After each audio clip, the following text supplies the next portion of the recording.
Hello అండి.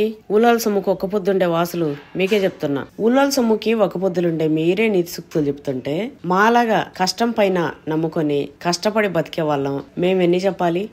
ఇగో ఒకటి చెప్తున్నా వినండి. మీకే చెప్తున్నా. నాకు 3 పిల్లలు. నా కొడుకు, బిడ్డ, అల్లుడు. రేపు నా కోడలు వచ్చినా కూడా నా బిడ్డ అవుతుంది. 4 పిల్లలు అవుతారు. అది వేరే విషయం. అయితే నా పిల్లల్ని ఏ విధంగా బాధ పెట్టాలని చూసినా కృష్ణవేణిలో ఇంకొక రూపాన్ని మీరు చూస్తారు. కొంతమంది చూసిరు, కొంతమందికి తెలుసు.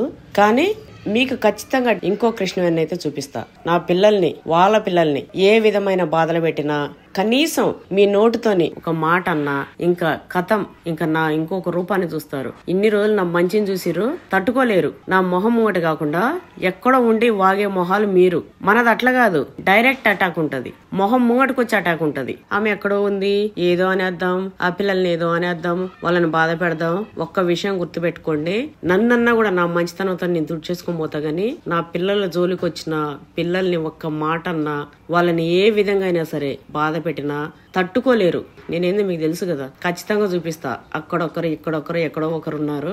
అందరినీ కూడా ఒక దగ్గరికి చేర్చి చూపిస్తా. అది నేను. కాబట్టి మీ కష్టం ఏదో, మీ బతికేదో బతుకుర్రి. అట్లా కాకుండా ఓవర్ యాక్షన్లు చేసి అసలు మీరేంది, మీ కథ ఏంది, నా ముందు మీరేంది, మీకు తెలుసు, లోకానికి తెలుసు, అందరికి తెలుసు అసలు మీ కథ ఏంది, మీ గత ఏంది అని. అది మైండ్ లో పెట్టుకొని ప్రవర్తిస్తే మంచిగా ఉంటది.